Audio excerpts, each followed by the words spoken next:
the peace of Jerusalem. That's something that's on everybody's minds right now. As of yesterday morning, Israel declared war the first time in 50 years, even though the interim has been filled with nothing but clashes and skirmishes. Now, last time we had ended talking about the War of 48. So as soon as Israel declared itself a state, 7 Arab nations united and came against Israel with the goal of wiping it off the earth. Now, I want to pick up from that point, and we're going to kind of work our way forward and just look at kind of what has happened. We're not going to cover everything in the detail that it probably deserves, but we will certainly be talking about where we are at today, and the timing really is impeccable. I mean, I had this kind of set up when I gave the class in Kentucky, but as of yesterday, big things are happening that relate directly to what we're talking about now. So obviously, there was the War of 48, their independence. Not even 10 years later, there was the Suez Crisis, which is a war between Israel and Egypt. 11 years later, we had the Six-Day War. That's when they recaptured the old city of Jerusalem, related to the 2300 days prophecy. Not even 10 years later, Yom Kippur War. Now this is what people are likening this new recent, what's being called a Gaza war, to today. Almost to the date, 50 years since the Yom Kippur War, and that was a surprise attack. Well, yeah, it was basically a surprise attack on Israel when they were least expecting it, and that's precisely what happened just yesterday. So what's happening is very similar to the Yom Kippur War. There was a 1982 Lebanon War, then there was a 2006 Lebanon War, and again, in between all these, it's not like there's ever peace. Car rammings, bombings, field burnings, all kinds of things. And now we have just yesterday. And it's too early to give this war a name because, well, it's Israel. Israel's calling their Operation Iron Sword. But as far as what this war is going to be called, we don't even know everybody who's going to be involved in it yet. So it could be that all these other Arab nations get involved. But as of right now, it's most likely being called a Gaza war. But basically, Israel has never had any peace since they've been a nation. And that's critical because, really what we hope for is the peace of Jerusalem. Jerusalem literally means a city of peace, and it has always been anything but. But there's a purpose to that. Now, I think this is important. When Israel became a nation again, I think we see a lot of parallels to when Israel first came into the land and became a nation. So if you turn over to Numbers 33, we're going to read verses 51 to 55. Just jot down Judges 2. We won't look at that for time's sake, but it says basically the same thing. Numbers 33, 51 to 55. Now this is instruction for them. When you guys come into the land, here's what you need to do. Numbers 33, 51 through 55. It says, And the Lord spake unto Moses in the plains of Moab by Jordan near Jericho, saying, Speak unto the children of Israel, and say unto them, When ye are passed over Jordan into the land of Canaan, then shall ye drive out all the inhabitants of the land from before you, and destroy all their pictures, and destroy all their molten images, and quite pluck down all their high places. Ye shall dispossess the inhabitants of the land, and dwell therein, for I have given you the land to possess it. And ye shall divide the land by lot for an inheritance among your families, and to the more ye shall give the more inheritance, and to the fewer ye shall give the less inheritance. Every man's inheritance shall be in the place where his lot falleth, according to the tribes of your fathers ye shall inherit. But if ye will not drive out the inhabitants of the land from before you, then it shall come to pass that those which ye let remain of them shall be pricks in your eyes, and thorns in your sides, and shall vex you in the land wherein ye dwell. So very clearly, they were to go in and basically extinguish everything that was there. All the idols, all the inhabitants, importantly. Drive them out, because if you don't, there are going to be thorns in your sides, and they're going to be nothing but trouble to you. That's what they were supposed to do. In Judges 2, it reiterates that same exact thing. But we know they failed to do this. So turn over to Joshua 17, verse 13. So obviously this is Joshua. This is when they came into the land. Joshua 17, verse 13.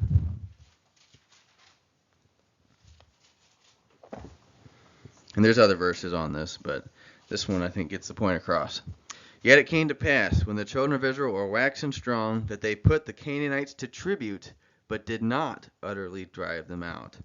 And Judges 1:28 says the same thing. They had all these opportunities to drive the people out, but for whatever reason, and the reasons were numerous, they didn't.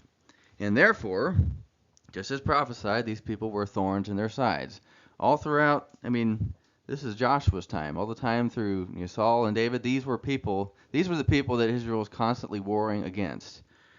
So, what happened not quite 100 years ago, same exact thing. Israel came into the land. They had the opportunity to drive out all the inhabitants, but they didn't. Even the Israeli generals, or Ben Gurion, all these other high-ranking officials said that we're not trying to take over and drive everybody out. Those who will stay, we want them to stay. And because of that, we have had all of these clashes. So, one of these Israeli politicians, I think it was a year ago, exactly said that we made the same mistake our forefathers did. We didn't drive everybody out. And so they're suffering the same kinds of problems. Just like David and Saul and all those kings had trouble with them, so Israel has had trouble with them. Now this brings up the question: whose is the land? Who does it belong to? And of course, the Arabs cry that it belongs to them. But if we look back at history, it was the Jews first, and there have always been Jews in the land. Even when the Romans cast them out, there was always a remnant, a very small remnant, but a remnant that remained. They have always been there first. But most importantly, it's not even the Jews, it's God's. This is God's land, and it is God who is going to give it as the kingdom for Christ. So this is the land that was promised to Abraham. This is the land that is going to comprise the kingdom proper. If we think of the kingdom, it's going to cover, or its rule will cover the entire earth. But like with Rome, the whole Roman Empire wasn't called Rome. Rome was relatively small compared to their empire. And that's how I think we need to look at the kingdom age. The land promised to Abraham comprises the kingdom proper, but the empire is going to expand over the entire earth. That means that these inhabitants have to be driven out. So, how is this going to happen? Well, this is where yesterday's news kind of comes in. You could turn over to Psalm 83. We're not going to read that, but I think we're all pretty familiar with it. It talks about 10 Arab entities coming against Israel all at once in an effort to wipe them off the face of the earth. And as it says in verse 4, that the name of Israel may be no more in remembrance. Now, if we look, all these entities listed in Psalm 83, this is where they are on a map of today. We see Gebel and Tyre represents Hezbollah in Lebanon today. The Philistines, it literally means Palestine. So, Palestinians, when they're calling themselves Palestinians, they're calling themselves Philistines. And it's interesting, I got the name basically covering up a lot of territory there, but the Gaza Strip, which is the base of Hamas, correlates precisely to the ancient territory of the Philistines. They had the territory on the coast of Israel, and that's exactly what the West Bank, or what they call the West Bank, or the Gaza Strip more precisely today. Amalek, it's listed in the Psalm. I think that refers not to Egypt, because otherwise it would say Egypt. People knew what Egypt was back then. It specifically says Amalek, and I think if you look at the territory that they inhabited, it's called the Negev today, this is where most of the population are Bedouins, and in times past they have joined Arab forces against Israel. I think this means that they will once again in the future. Assur, Assur was the capital city of Assyria, but Assyria is also called Assur. But if we look at where Assur was, it's referring to Iraq today. The Hagarenes were in southern Syria, northern Jordan today. So I think this brings Syria into the fold. Ammon, Moab, and Edom, all of those territories. If you basically draw around a line around those three, you have Jordan's borders today. So Jordan is undoubtedly referred to here. And then we have the Ishmaelites, which has been a topic of conversation lately, which there's only one entity that can possibly, it's Saudi Arabia. I don't know any evidence that it can be anybody else. The only land today that corresponds to that of the Ishmaelites is Saudi Arabia. And if I'm missing something, I'm missing something, but as much as I looked at this, I can't find anybody else that this refers to. But these are the nations that this psalm is talking about. And it says they have this charter to cut off Israel from being a nation, that the name of Israel may be no more in remembrance. Now regarding the ceasefire, remember the 48 war ended early 1949 with a ceasefire. This is how it ended. These are basically the sentiments that the war ended on. It was not all hunky-dory peaceful. It says those agreements put a formal end to the hostilities. They did not end the war, and the Arab states resolutely continued to proclaim their intention of one day terminating the existence of a state they would neither accept nor recognize. So just as prophecy said, these nations in these areas would seek to remove Israel from the earth. And it can't be a coincidence. The nations that are talked about in this prophecy are exactly the nations that take up the same charter today. And interestingly, we were just talking about those that were not driven out were going to be thorns in the sides and the eyes. That is how prophecy talks about the Arabs today. If you look at Ezekiel 28, verses 24 through 36, we see very clearly that obviously this was not referring to the nations in Joshua's day, because Ezekiel prophesied long after Joshua. This is talking about something future. But we'll see the wording is the same in relation to those Arab or Muslim. They weren't Muslims back then, but those nations in Joshua's day. Ezekiel 28, 24 through 36. And there shall be no more a pricking briar unto the house of Israel, nor any grieving thorn of all that are round about them that despise them, and they shall know that I am the Lord God. Thus saith the Lord God, when I shall have gathered the house of Israel from among the people among whom they are scattered, and shall be sanctified in them in the sight of the heathen, then shall they dwell in their land that I have given to my servant Jacob. And they shall dwell safely therein, and shall build houses and plant vineyards. Yea, they shall dwell safely, or dwell with confidence, when I have executed judgments upon all those that despise them round about them, and they shall know that I am the Lord their God. So this, very clearly, the only time Israel's going to be safe is when God has executed judgment on these people that are pricking briars round about Israel. And again, I can't go back with this button here, but if you look at the map, actually I think I have one a little bit, you'll see the Psalm 83 nations are those that are round about them. Isaiah 10, 16, and 17 talks about a similar thing. Turn over to Isaiah 32. We will read this one, though. Isaiah 32, 13 through 15.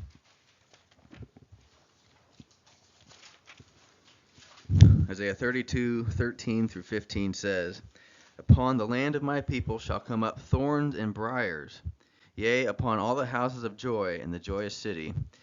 Because the palaces shall be forsaken, the multitude of the city shall be left, the forts and the towers shall be for dens forever, a joy of wild asses, a pasture of flocks, until the Spirit be poured out upon us from on high, and the wilderness be a fruitful field, and the fruitful field be counted for a forest. Now what I think this is talking about is kind of a prophecy of the aftermath of AD 70. The Jews are cast out, the vineyard is basically destroyed, and what comes up in the midst? The vineyard's gone, thorns and briars come up in its place. And it's no coincidence then, after that all these people who call themselves Palestinians now and all these other Arab nations, those are the people that moved in and inhabited the land. So Israel was cast out. These thorns and briars took their place. But now it says in verse 15, that's what's going to exist until the Spirit be poured out on high, and then the land is rejuvenated. So obviously the thorns have to be removed. Ezekiel 28 talks about the time when that will be fulfilled, but it has yet to be fulfilled as of today. And when we think of like why thorns, why briars, like why is that what they're called? Well, I mean, it really is the perfect descriptor of them. I mean, Israel many times tried to make peace with these people and given them basically every one of their demands. Yet the Arabs abide by what are called the three no's, and this is what one of the aftermath after the 1967 war. It's called the Khartoum Resolution. All the Arab nations came together and said, these three things are going to form our basis of relationship with Israel. No peace with Israel, no negotiation with Israel, and no recognition of Israel. So thorns and briars, just constant irritants. The more you learn about the history, and just see what's going on today. Every day we get up, look in the news, car rammings, stabbings, shootings, terrible things, just a constant and incessant irritant.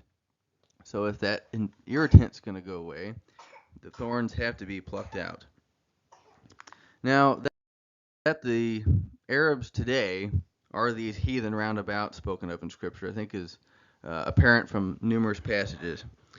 First, like I mentioned, you just look at the nations in Psalm 83. They are roundabout. I mean, they literally surround Israel except for where the sea is. But I think it's important when you look up, we won't look these up, but Deuteronomy 13:17, Deuteronomy 20:10 through 17, these are verses that talk about these nations round about Israel. And when you look at who they're talking about Ammon, Moab, the Philistines, Amalek. Those were the people that when the scriptures said the heathen roundabout or people roundabout in Joshua's day and David's day, those were the people that were referred to. So it only makes sense that when the scriptures talk about a latter day people roundabout, it's the same concept. These are people that are not afar off, but are nigh to Israel. If you look at Zechariah 12, verse 2, we'll look that up and then we'll read the 14th chapter. Zechariah 12:2. We see these phrases, and I mean we can't possibly place too much importance on these phrases because these are the ones that tell us who Israel's fighting. Zechariah 12:2, behold, I will make Jerusalem a cup of trembling unto all the people round about. Now that can't apply to every single nation on the earth. Otherwise, it wouldn't have such a specific designation here. It's the people round about when they shall be in the siege both against Judah and against Jerusalem. And Zechariah 12 talks about this conflict between Israel and these people round about. And if you skip to the end of chapter 14, verse 14, it shows the aftermath of this war. And Judah also shall fight at Jerusalem, and the wealth of all the heathen round about shall be gathered together, gold and silver and apparel in great abundance. Again, this is not saying the wealth of the entire earth. These are those round about. And when you look up how that phrase is used, it refers only to these nations. And then Ezekiel 28, we just read this too, talking about the time when those thorns would be removed. And we know that hasn't been fulfilled because there hasn't been a time when Israel hasn't had these thorns. So they have to be removed. But there's a very obvious reason for this. This is the land that was promised to Abraham, Isaac, and Jacob. This is the land that will comprise the kingdom proper, the kingdom of God. So in order for that to be established, that means all of these other nations that currently reside in those borders, they can't remain. They have to disappear. Something has to happen with them. The question is, does Scripture tell us how those people are removed, or does it not? But everybody has to agree they cannot remain there if this is going to be the kingdom of God. Now, I think when you look at Genesis 15, I don't think I write this down, but it talks about you're going to drive out these inhabitants. Let's flip over to that. We got a few minutes. Um, Genesis 15:18 through 21. This is God telling Abraham, "This is the land that I'm going to give you." Genesis 15:18 through 21. In the same day the Lord made a covenant with Abram, saying, "Unto thy seed have I given this land, from the river of Egypt unto the great river, the river Euphrates, the Kenites and the Kenizzites and the Canaanites and the Hittites and the Perizzites and the Rephaims and the Amorites and the Canaanites and the Girgashites and the Jebusites." Now this is Abraham's day, and the nations had moved around from that point all the way to Joshua and David's day, or David's day. But if you look up where those people were at in Abraham's time, this is the land that we're talking about here. And it's important to note that this is the same exact land that God was bringing Israel to under Joshua. If you look up Deuteronomy 11, tell you what, just for time, let's look up Deuteronomy 30, verse 20. Deuteronomy 11, 8 through 9 is good, but we're going to look up Deuteronomy 30, verse 20. This just gets a little bit more to the point. You know, because we question, like, what land was God bringing them to? Is this the same land that God promised to Abraham, or was it a little bit different? This is very clear. Verse 20 says, "That thou mayest love the Lord thy God, and that thou mayest obey his voice, and that thou mayest cleave unto him, for he is thy life and the length of thy days, that thou mayest dwell in the land which the Lord sware unto thy fathers, to Abraham, to Isaac, and to Jacob, to give them." So, and there's a bunch of other verses on this. I won't list them here, but throughout the Old Testament, when they're telling Israel, and Joshua is telling everybody, this is the land we're going to, it is the same land that was promised to Abraham, Isaac, and Jacob. And that's what had been promised to them by God. Now, Israel is likened to a vineyard, and again, the thorns have to be cleared out first. Now, this is really important. Turn back a couple chapters to Deuteronomy 20. This is a principle for conquering that God gave Israel through Moses. Now, I want you to pay close attention because it defines that certain things are to be done regarding different parties. So Deuteronomy 20, verses 10 through 17. "When thou comest nigh unto a city to fight against it, then proclaim peace unto it. And it shall be, if it make thee answer of peace, and open unto thee, then it shall be, that all the people that is found therein shall be tributaries unto thee, and they shall serve thee. And if it will make no peace with thee, but will make war against thee, then thou shalt besiege it.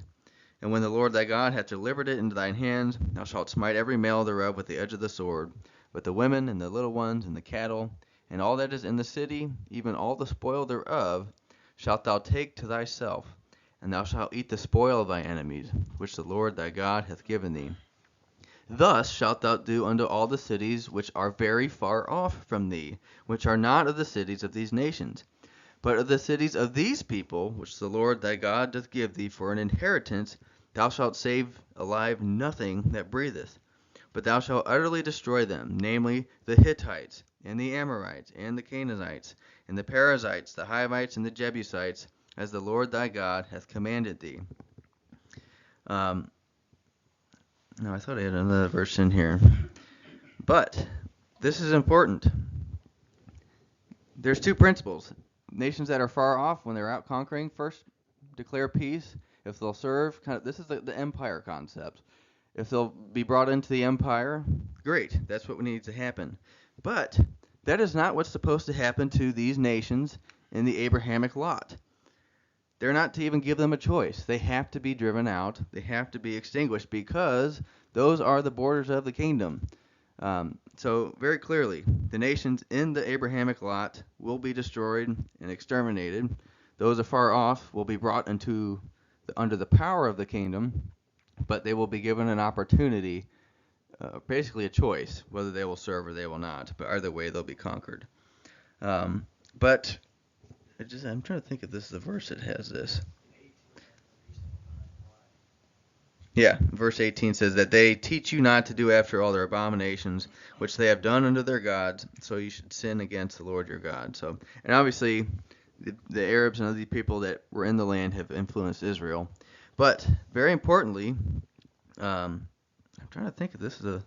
In verse 15, he talks about these are people who are close to you, but nations that are afar off. And this is going to drive me nuts because there's another verse that explains this even more clearly than that. Maybe it's Deuteronomy 13:7. Yes, look that one up. Deuteronomy 13, verse 7. It talks about, namely, of the gods of the people which are round about you, nigh to thee, or far off from thee, from the one end of the earth even to unto the other end of the earth. So there's nations that are round about, which are close to Israel, and then every other nation is considered far off, from the one end of the earth to the other. So again, the scriptures put a distinguishing line between nigh to and far off. But I think it's important to note from a prophetical perspective and Christadelphian thinking that these nations did not exist when Brother Thomas was alive. I think he died in 1891. And these nations didn't come about until after World War I. So these were not able to factor into his thinking of the latter-day events. But they are a fact today, and it is a fact that they must be removed. Again, the question is, does Scripture tell us how or does it not? So I want to just very briefly go over some of these things. What Scriptures tell us will happen. So obviously we know Christ will return. He will gather the saints. He will judge his household. And then what we learn from prophecy from Habakkuk 3 and Isaiah 63, which we will not read for time's sake, they show this immortalized multitude moving from the scene of judgment in Sinai northward to the salvation of Israel. And if you read these passages, it has phrases like, you goeth forth to the salvation of thy people. I mean, it's not just going there just to go there. It is with the intent to save, which means Israel needs saving. If you look up, let's look up Obadiah 1. Well, there's only one chapter in Obadiah, but Obadiah verses 15 through 21. This talks about when the land is conquered, all the inhabitants are driven out, and the kingdom proper is set. Because the whole earth isn't going to be conquered in one day. I mean, it would not be feasible. I mean, feasible for God, yes, but for the inhabitants of the earth to comprehend what is going on and to have this choice of, are we going to willingly submit or are we going to rebel? This is done in stages, and this is what prophecy shows us. I'm not paying attention where I'm flipping. Obadiah. All right, Obadiah 15 through 21. And it's important to note that the whole book of Obadiah is specifically spoken against the house of Esau, which is Edom. Scriptures tell us that's Edom. So this relates to Jordan and their confederates. For the day of the Lord is near upon all the heathen. As thou hast done, it shall be done unto thee. Thy reward shall return upon thine own head. For as ye have drunk upon my holy mountain, so shall all the heathen drink continually. Yea, they shall drink, and they shall swallow down, and they shall be as though they had not been. So there they are extinguished. But upon Mount Zion shall be deliverance, and there shall be holiness, and the house of Jacob shall possess their possessions. And the house of Jacob shall be a fire, and the house of Joseph a flame, and the house of Esau for stubble. And they shall kindle in them, and devour them, and there shall not be any remaining of the house of Esau, for the Lord hath spoken it. And they of the south shall possess the mount of Esau, and they of the plain the Philistines. And they shall possess the fields of Ephraim, and the fields of Samaria, and Benjamin shall possess Gilead. And the captivity of this host of the children of Israel shall possess that of the Canaanites, even unto Zarephath. And the captivity of Jerusalem, which is Sepharad, shall possess the cities of the south. And saviors shall come up on Mount Zion to judge the mount of Esau, and the kingdom shall be the Lord's. All these nations, you read of Esau, the Philistines. These are nations in this Psalm 83 prophecy. And it talks about Israel and Joseph, or Jacob and Joseph, being a fire, and the house of Esau stubble. So it is the house of Jacob that destroys these nations round about. And verses 19 through 21 talk about Israel inhabiting these lands. These people are driven out completely, and Israel finally inhabits the plain of the Philistines, which is the Gaza Strip today, where Hamas is currently attacking Israel from. So that will belong to Christ. But the important part I want to note is verse 21. Saviors shall come up on Mount Zion to judge the mount of Esau. And the word judge, I mean, it's an executing judgment. It's not in the sense of discerning good and bad. It's executing judgment. And the Saviors, when you look up that word, it means freed ones. And I literally think this is referring to the freed, immortalized saints, those who have been freed from sin and death. So when this happens, when they judge the mount of Esau and these heathen round about are judged, the kingdom shall be the Lord's. Again, I think this is when the lot promised to Abraham comes under the control of Christ and the kingdom of God is established on the earth.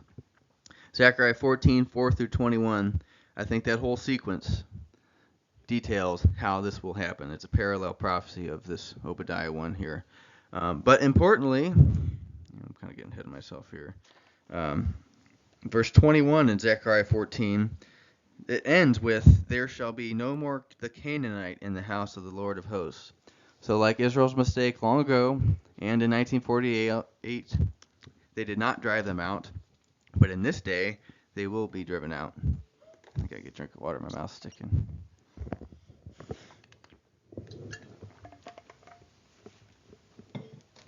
But I need to move along here. I'm kind of not really going by my notes very well.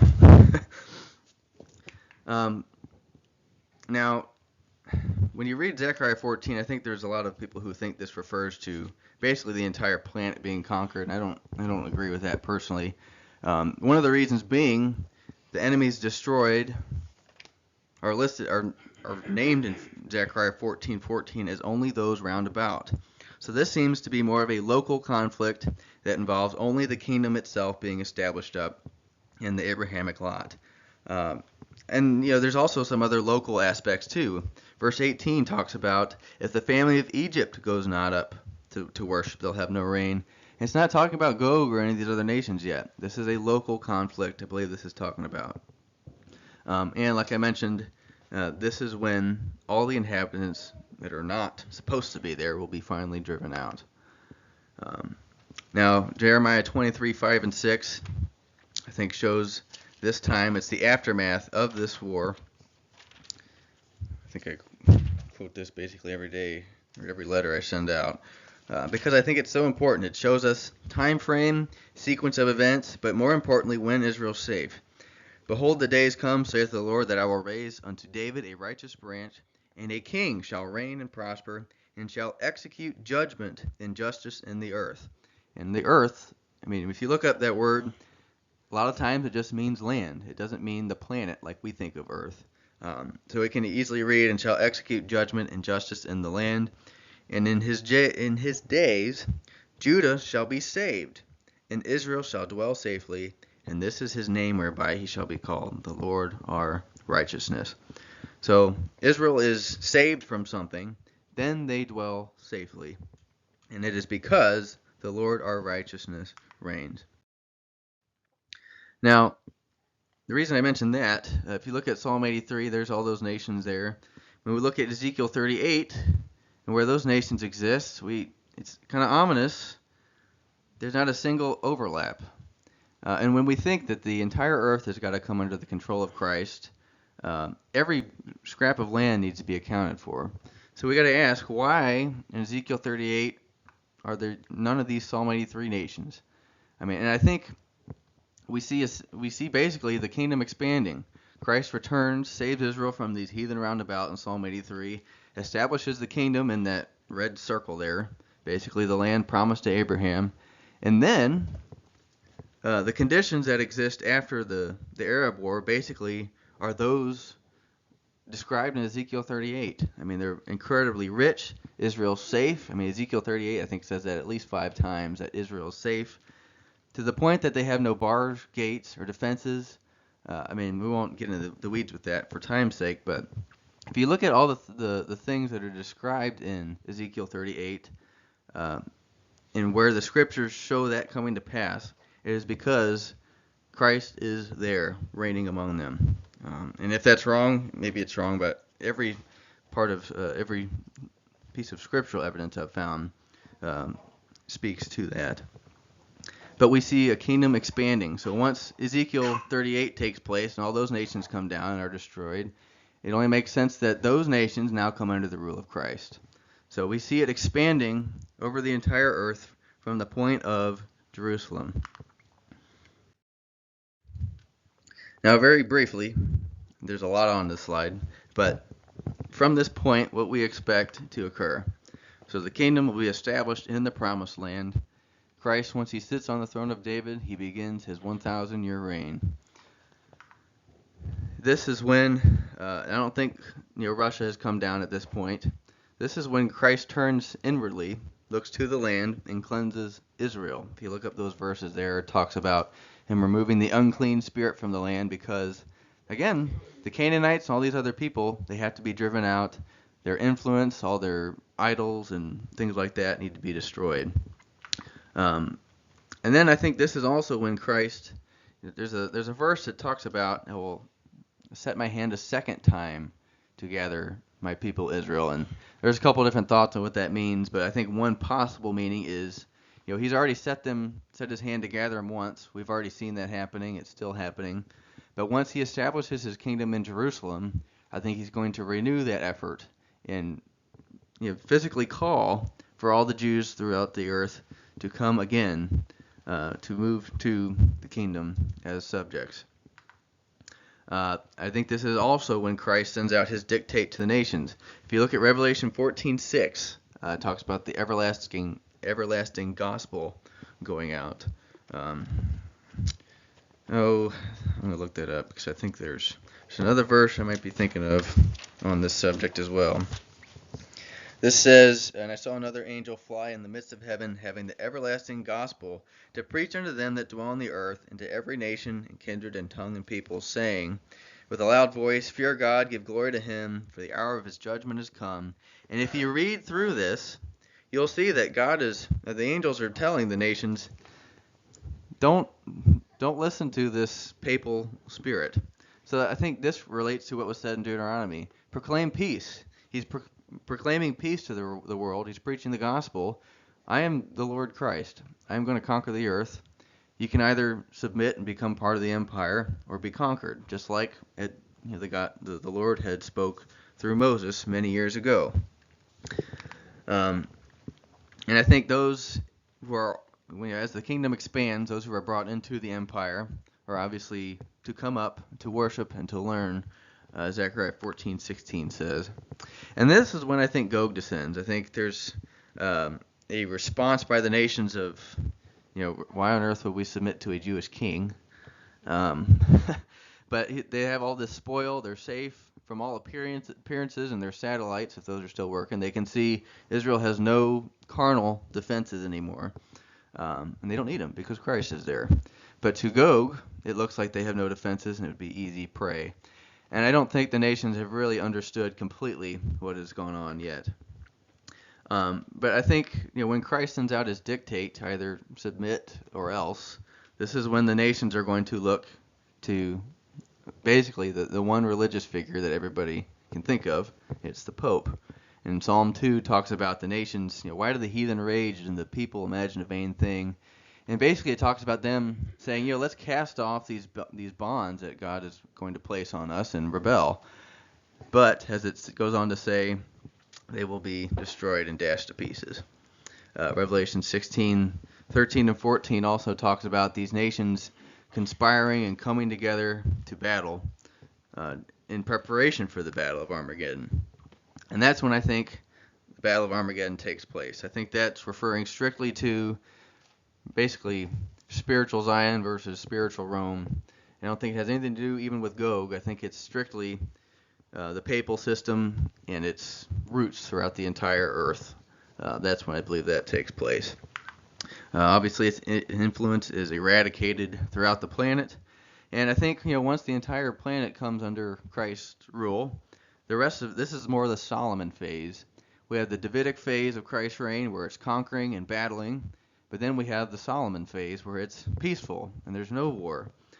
This is when the earth is filled with the knowledge of the Lord, as Isaiah 11 and Isaiah 2 talks about. People beat their swords to plowshares, and there's no war any longer. From that point, it says there's no more war ever. And that's a wonderful, wonderful thing. But we get to the end of the 1,000-year reign, and this is when I think all the mortals who have lived during this period are judged. And basically, once the final mortal is judged, righteous or unrighteous, and sentenced to the second death, this is when it comes to pass what Paul spoke of, 1 Corinthians 15:54. There's another verse I meant to put in there, but it talks about death being swallowed up in victory. I mean, there's no sin left. There's no death left. Everything that remains on the earth is immortal, or all the people at least. And this is when you look at all these different passages. In Numbers 14:21 is, as truly as I live, all the earth shall be filled with the glory of the Lord. First it's filled with the knowledge, when all the nations get to come and learn. But after everyone's immortalized, then the whole earth is filled with the glory, because there's no sin anywhere. 1 Corinthians 15:28. Let's look that up real quick. We got some time. I'm actually moving along pretty good. Hopefully not too fast. 1 Corinthians 15:28. This is after Christ has conquered everything, and no more nations, basically no more immortals are left. 1 Corinthians 15. Well, let's start at verse 25. Let's 24. That's a good one. 1 Corinthians 15, starting at verse 24. Then cometh the end, when he shall have delivered up the kingdom to God, even the Father, when he shall have put down all rule and all authority and power, for he must reign till he hath put all enemies under his feet. The last enemy that shall be destroyed is death, for he hath put all things under his feet. When he saith all things are put under him, it's manifest that he is accepted, which did put all things under him. What that means is, when it says that all things are under Christ, obviously God is not under Christ. Everybody except for God is put under Christ. And when all things shall be subjected unto him, or subdued unto him, then shall the Son also himself be subject unto him that put all things under him, that God may be all in all. So Christ has to reign until every enemy is destroyed, whether it's a physical enemy in the sense of a nation or person, but also sin and death. So once sin and death are destroyed, which can only take place after a final judgment of any mortals that remain, then God himself receives the kingdom. If you look at Revelation 21, verses 1 through 4, this is what we're told. It's a beautiful time. And I saw a new heaven and a new earth. For the first heaven and the first earth were passed away, and there was no more sea. And I, John, saw the holy city, New Jerusalem, coming down from God out of heaven, prepared as a bride adorned for her husband. And I heard a great voice out of heaven saying, and really note this here, Behold, the tabernacle of God is with men, and he will dwell with them, and they shall be his people, and God himself shall be with them and be their God. Just as it says in 1 Corinthians 15, Christ is going to give the kingdom up to God. So God himself, as it says here, is going to come down and dwell amongst us, and this is what he's going to do. And God shall wipe away all tears from their eyes, and there shall be no more death, neither sorrow nor crying, neither shall there be any more pain, for the former things are passed away, gone, forever, extinguished, passed away. That is the end, as far as we know. And what happens beyond that, we don't know, but it's not even really possible, I think, for me to conceive God himself, not being in heaven, but his very personal presence tabernacling with us, dwelling with us on the earth. But that is what we are told will happen. All of this, I believe, kickstarts with a war between Israel and the heathen round about them. And I mean, obviously, as of yesterday, we have even more reason to believe that this war is on the very horizon. Now, this is what I put together for Kentucky, and I still think this is a possibility. But basically, what signs do we have that this war could happen at any moment? One possibility is with Iran and Persia, or Iran and Israel, because Iran is spoken of in prophecy as Persia, and they were actually called Persia, I think, until the early 20th century. So Persia is undoubtedly Iran, but the only conflict we're told about Persia in, is with Ezekiel 38. And for a number of reasons, some of which we talked about, I don't think that is the same conflict as this more local war. So the question is, why? Why, particularly since Hamas, Hezbollah, two people who are, as we speak, fighting Israel, trying to invade and take over, those are sponsored by Iran. So if all these nations are Iranian proxies and basically carry out Iran's orders, why is Iran not involved in this war? Now, it's important that as of right now, with what's going on yesterday, Iran has personally not intervened. So that's very interesting, which would be a reason why the prophecy would not mention them. But here's what I suggest. This is still a possibility, and I had a lot of fun putting this together, so pay attention here. So I think Israel is going to fly their jets over, just like they did in 1981. They've destroyed Iraq's nuclear reactors before. And once they get there, boom, blow them up, take them out. It's going to be a big process because they're buried deep, but actually I just saw something the other day. Israel is planning to do this, and they said it could happen even before 2025. And actually, I didn't put this in here either, the United States has just recognized that Iran is within 2 weeks away of creating a nuclear warhead if they want to. So this is possible at any moment. So once they do that, they fly back. But what's going to happen with that? You think Iran's going to sit down? No. These are their proxies. The Psalm 83 nations basically carry out Iran's will. And if Iran is neutralized and they can't take care of Israel themselves, what do you think they're going to do? He's going to basically call upon their proxies to fight on their behalf. And this is when I suggest Psalm 83 begins. They have consulted together with one consent. They are confederate against thee.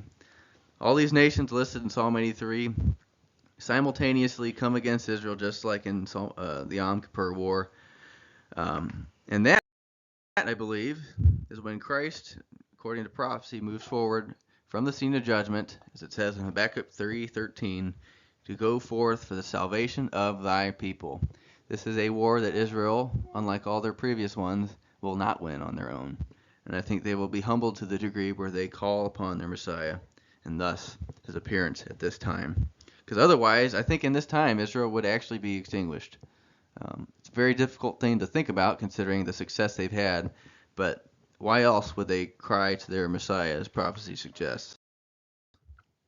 Now, signs that this might occur soon. These are actually from, probably July, August, but nothing has really changed.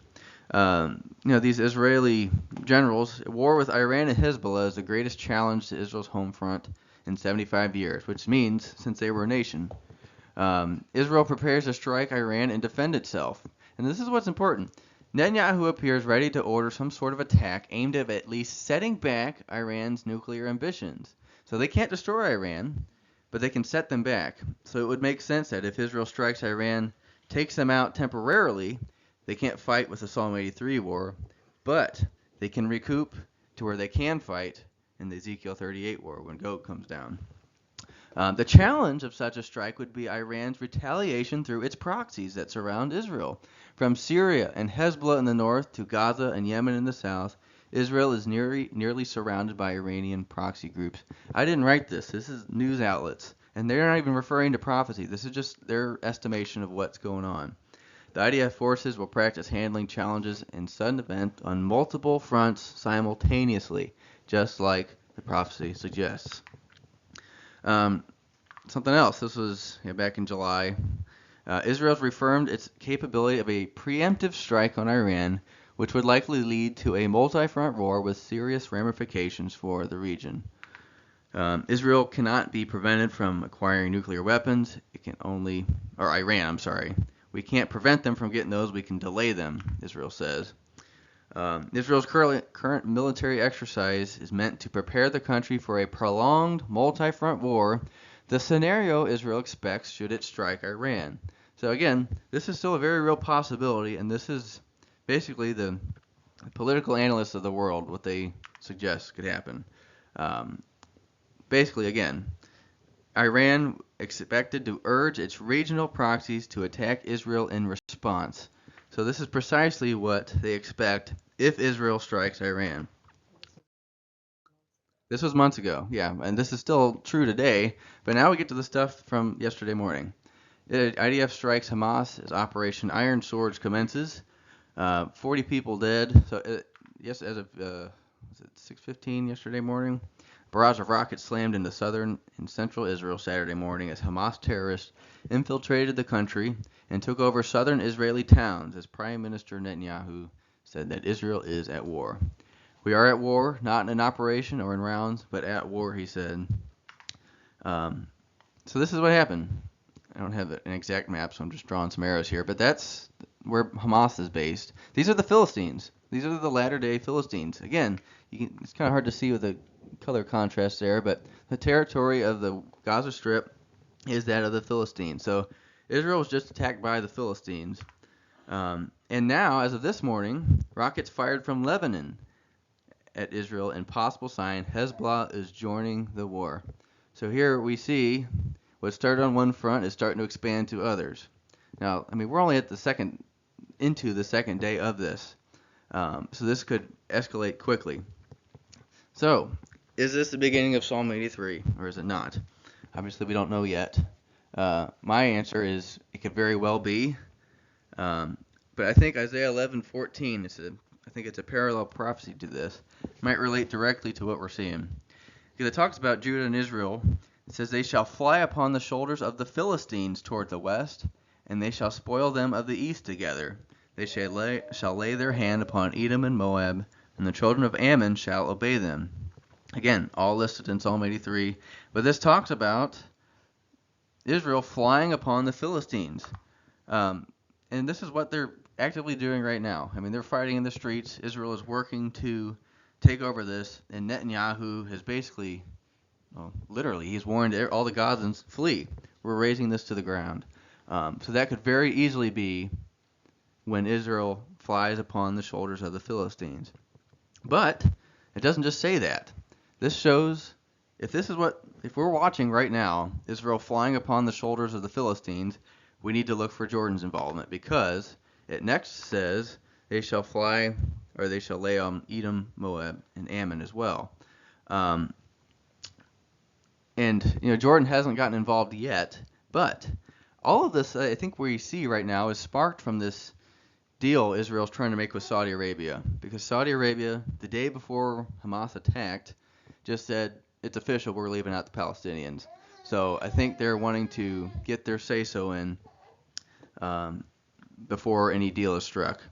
And Jordan has just told everybody, you cannot have peace without the Palestinians. So it's very possible that Jordan moves in, gets involved with this next, at which the prophecy says Israel would take over them as well.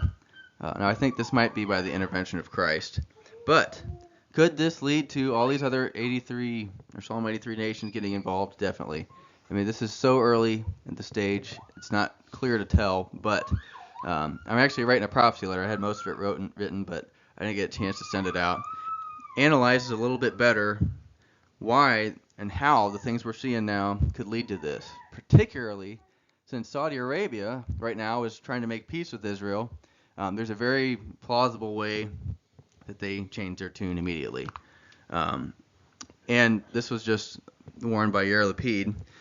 What we're seeing right now, may become a multi-front war. And we're seeing that right now. I don't know what's happening at this moment, but we can know it's, as people have said, it's going to be a long, bitter war. So what's the lesson of all this? I mean, we looked at Obadiah 21, talks about saviors coming up to judge the Mount of Esau. Zechariah 14:6 shows this same thing, that it's not Israel on their own that wins this. Zechariah 14, verse 6. No, that should be verse 5. Zechariah 14:5, talking about Israel. They'll flee to the valley of the mountains, for the valley of the mountains shall reach to Azal. Yea, ye shall flee like as ye fled from before the earthquake in the days of Uzziah king of Judah. And note this, and the Lord my God shall come, and all the saints with thee. So, I think the scriptural evidence is such that we should conclude we are with Christ when these Arab nations are defeated. Which means he must first gather us. He must first judge us. I mean, personally, I don't think we even need to see this war begin because I think we're gathered. But the fact that we're seeing these things happen right now is remarkable. Which means for us, we could be gathered at any moment right now. So, concluding all these things, and we are really at the end, I promise. Matthew 6, 19-21, the lesson of all these things. Matthew 6, 19 through 21.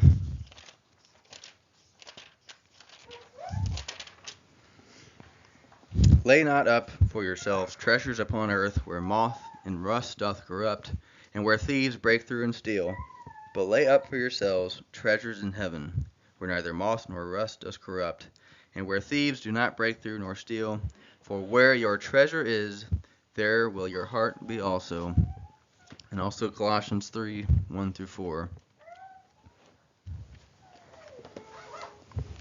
If then ye be risen with Christ, seek those things which are above, where Christ sitteth on the right hand of God. Set your affection on things above, not on things of the earth, for you are dead, and your life is hid with Christ in God. When Christ, who is our life, shall appear, then shall you also appear with him in glory.